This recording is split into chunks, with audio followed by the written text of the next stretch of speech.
You know that feeling when you are watching a movie you have seen like a dozen times, maybe a classic you grew up with, Oh, yeah, absolutely. and you finally decide to watch it with the director's commentary turned on? Right, which always ruins it or makes it way better. Exactly. And suddenly the director points out that the shadows in the background of this seemingly normal, mundane conversation were actually designed to look like prison bars. Oh, wow. Yeah, they were subtly foreshadowing the main character's inevitable fate. And you realize, you thought you knew the scene perfectly, but you completely missed the underlying meaning of the set design. Because you were just staring at the actors, completely unaware that the environment itself was telling the real story. Yes.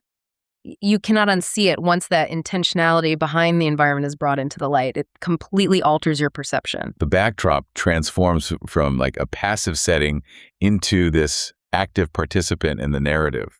And that hidden sort of director's cut experience, that is exactly what we are getting into today. We are taking a deep dive into a very specific piece of source material. Right, a sermon that meticulously analyzes a famous biblical story. Yeah, from the Gospel of Luke, specifically the beginning of chapter 5. It's this classic, Sunday school staple where Jesus is teaching a massive crowd from a fishing boat on the water. And then famously calls his disciples to be fishers of men. Right. So the mission of today's deep dive is to explore how this source completely flips the traditional script on that story. I mean, it takes Jesus from being a simple moral guru handing out quaint life advice and turns him into this cosmic conquering champion entering a war zone. Before we unpack the mechanics of that massive shift, though, we really should lay down the ground rules for our deep dive today. Yeah, that's a good idea. We are taking a strictly analytical approach to the source material here. Our objective is to impartially explore the theological concepts and, the literary framework presented in this specific sermon. Right, we're just looking at the blueprints. Exactly. We are not here to endorse a specific religious view, nor to preach to you. Rather, we just want to impartially examine the fascinating arguments the speaker uses. It is really a masterclass in understanding how an ancient text can be radically reinterpreted simply by restoring the historical and cultural context of its setting. We're essentially examining the architecture of a very complex argument. But to fully appreciate the new architecture, we kind of have to look at the old house first. That makes sense. The traditional view of this story. Right. The one most of us absorb through cultural osmosis, it's incredibly straightforward, almost utilitarian. How so? Well, Jesus is standing on the shore of the Lake of Gennesaret. The crowd is getting way too big and pushing in on him, so he just steps into a nearby boat to get some breathing room. Right, a practical solution to crowd control. Exactly. And why a boat? The common modern assumption is simply, good acoustics. Ah, the natural microphone theory. Yeah. He is using the flat surface of the water to bounce his voice like a PA system so everyone on the hill can hear his encouraging words. Right. And then, at the end, he tells his followers they are going to be fishers of men. The usual takeaway there is that he is deputizing them, turning them into, door-to-door salespeople for a new salvation program. They have to go out, cast a wide net, and close the deal with new recruits. Exactly. But that reading treats the text like a practical manual. Yeah, it strips the narrative of any deeper cosmic resonance. The boat is merely a PA system, and the fishing metaphor is just an ancient marketing strategy. But the source material today says, well, let all of that go. Every single geographic detail Luke records on his scroll is chosen for a very specific theological purpose. Right. So, okay, let's unpack this. If he is not just using the water as a natural microphone, why is Luke taking up precious, expensive space on his parchment to explicitly tell us Jesus is standing out on the water? Well, the answer lies in the specific vocabulary Luke employs. When you read the text closely, Luke doesn't just say Jesus is out on the water. What does he say? He has Jesus command Peter to put out into the deep. The deep. Which, to a modern reader, just sounds like moving to where the bigger fish are. Right, but you have to understand the ancient Near Eastern worldview. In this ancient theological framework, the deep is not just a geographical feature. It is a profoundly loaded, terrifying concept. Oh, wow. Terrifying how? The deep represents primordial chaos. It represents the abyss, the unformed void mentioned at the very beginning of Genesis. Like the darkness over the surface of the deep. Exactly. It is the realm of the Leviathan, the sea monster. It embodies the forces of death and the enemy. For an ancient audience, the sea is the absolute antithesis of order in life. It is untamable destruction. Yes, exactly. So we aren't picturing a calm, serene lake setting in a Bob Ross painting. Not at all. Theologically speaking, he just stepped onto a battlefield. And the speaker in our source makes a massive reveal based on this exact ancient cosmology.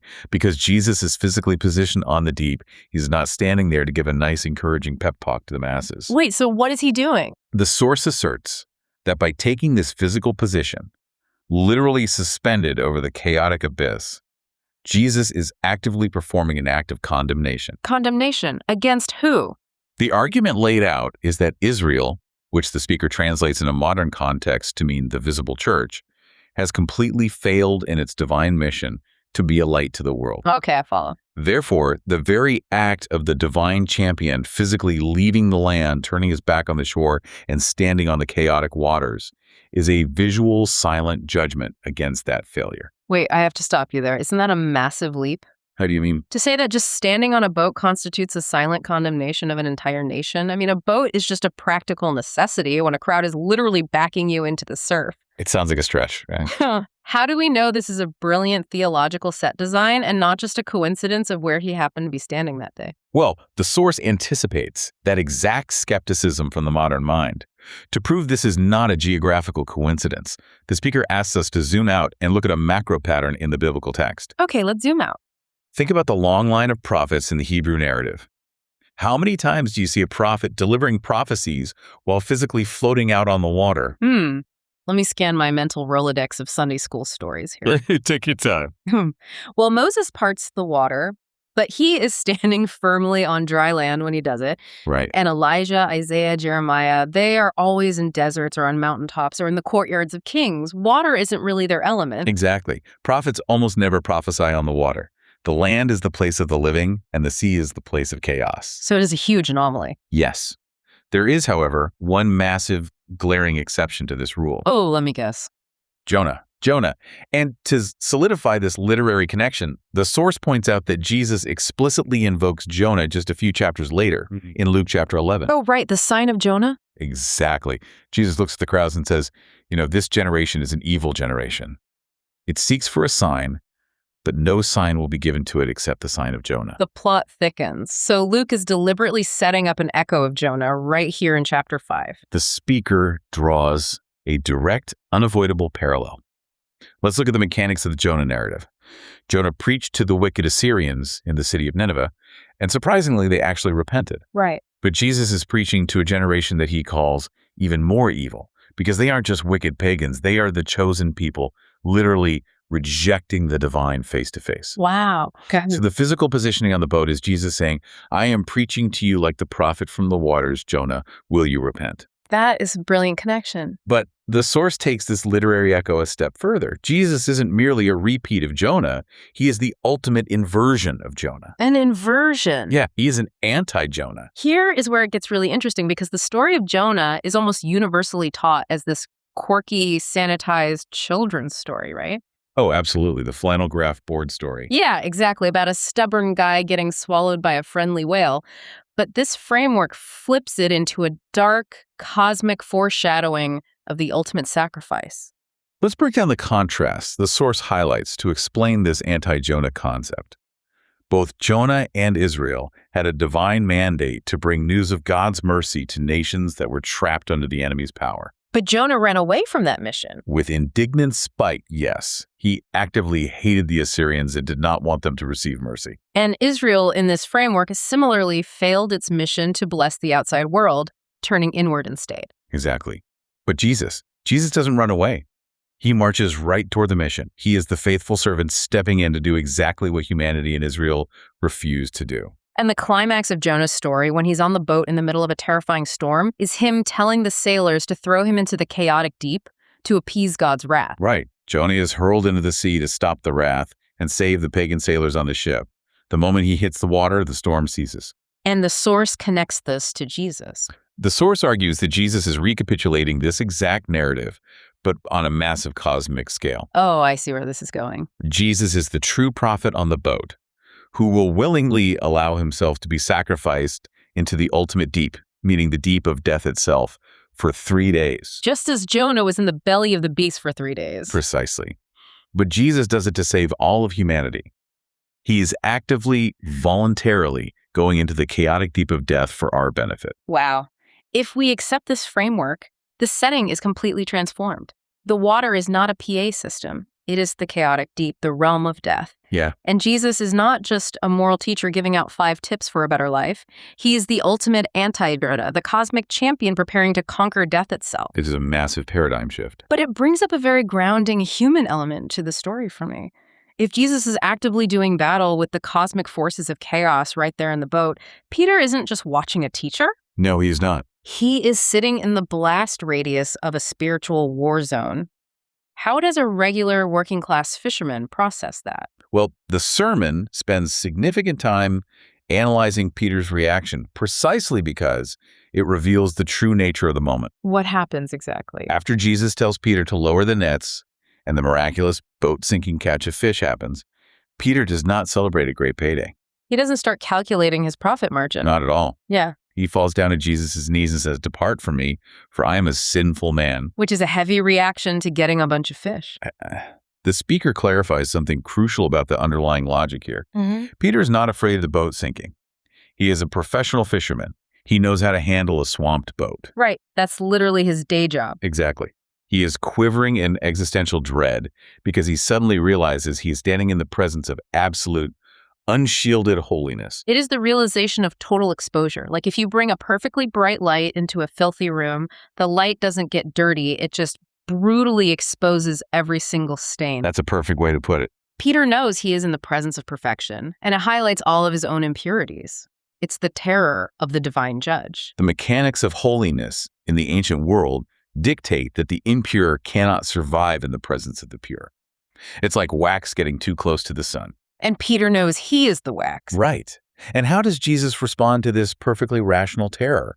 He simply says, "Do not be afraid." Which feels almost dismissive unless you understand the context. The source emphasizes the profound why behind this statement.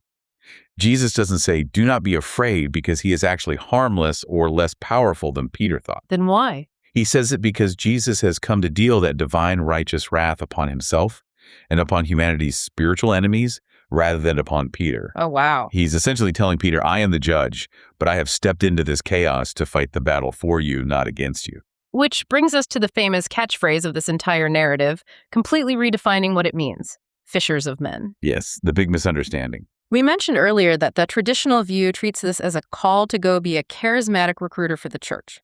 Go cast a wide net and convince people to join the club. The sermon entirely dismantles that sales pitch interpretation. The Greek phrase, translated as catching men, does not mean the disciples are supposed to be charming diplomats winning souls through clever arguments. So what does it mean in this framework? The source makes the underlying logic very clear. Jesus is the ultimate fisher. By his divine power, the multitudes of humanity are the fish being forcefully ripped out of the great darkness of the deep. Ripped out of the chaos. Yes. They are being pulled out from under the suffocating power of death and the devil. The disciples aren't the ones doing the saving. They are merely participating in a cosmic rescue mission where the champion is doing all the heavy lifting. Exactly. Evangelism in this framework isn't sales. It's pulling drowning people onto a lifeboat that someone else already built and secured. Okay, but if Jesus is the champion who does all the heavy lifting, if he's the one single-handedly ripping humanity out of the chaotic deep, what are the disciples, and by extension, the everyday listener, supposed to actually do? That is the big question. Right. If the salvation is already completely secured by the champion, and you don't need to fight the sea monster yourself, where does that leave a regular person waking up on a random Tuesday morning? Do we just sit on the bench and watch the clock run out?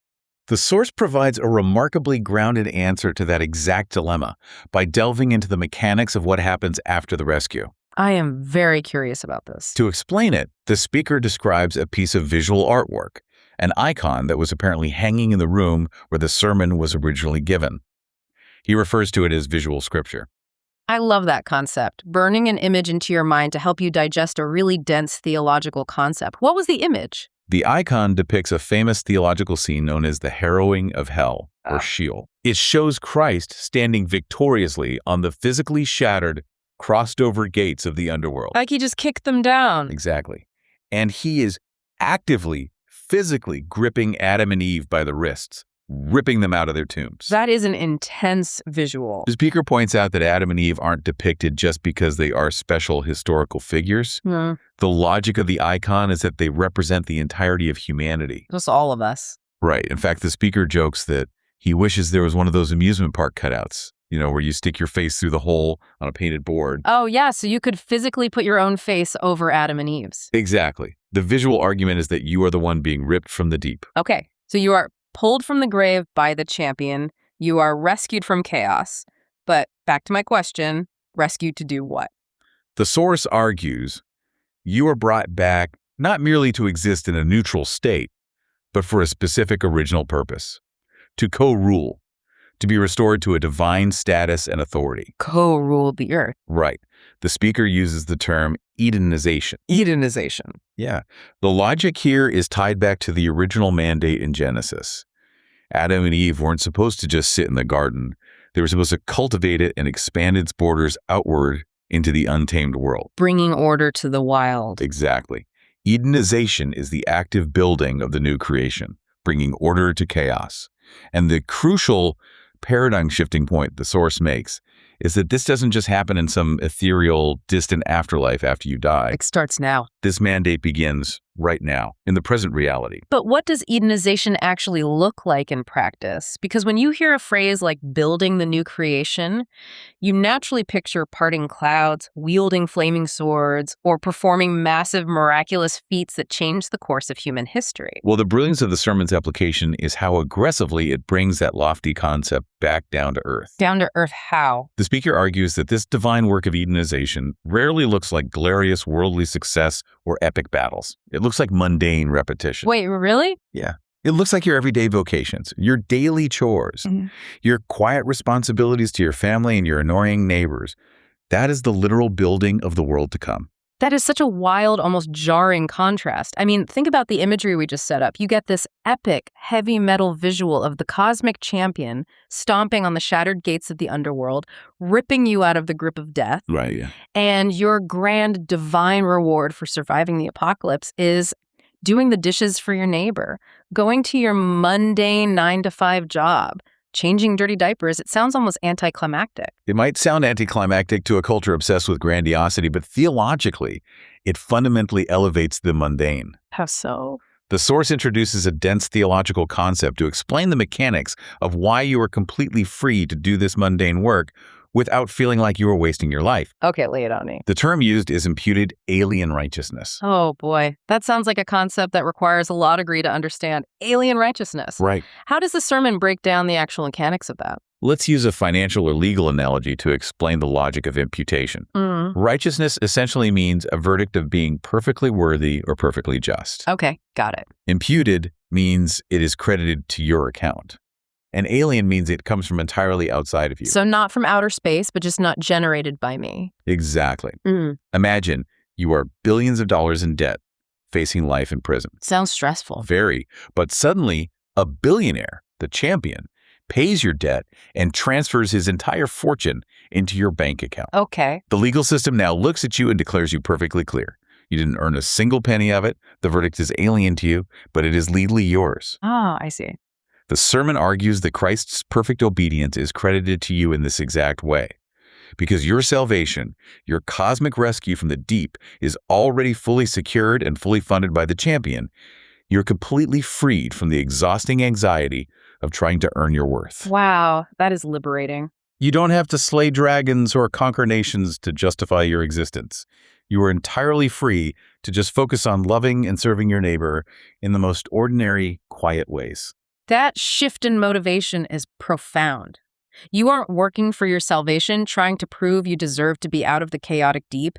You are working from it.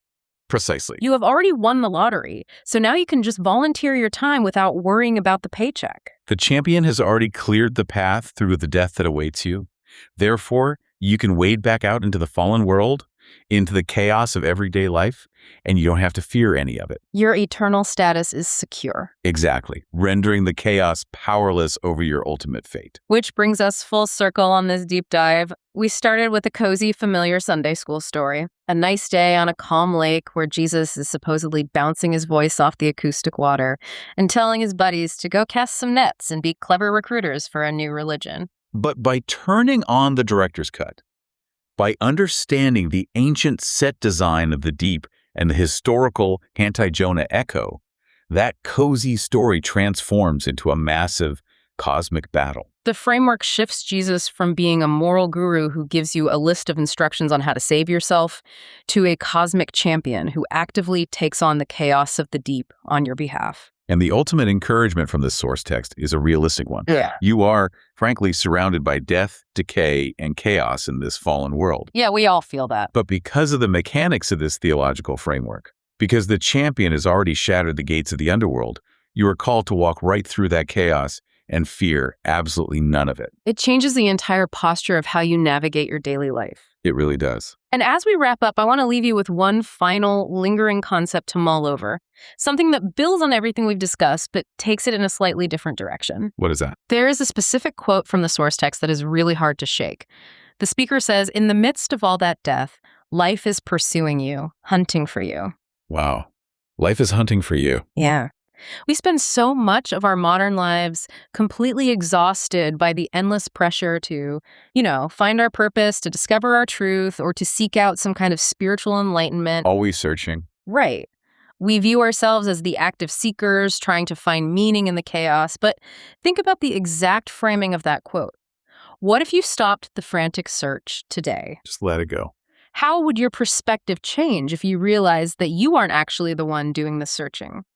What if, in the grand cosmic set design of this world, you are the prey, and eternal life is the apex predator actively hunting you down? That it completely flips the script. When you realize the champion isn't just waiting for you to find him, but is actively tracking you through the deep, well, you can't ever unsee it.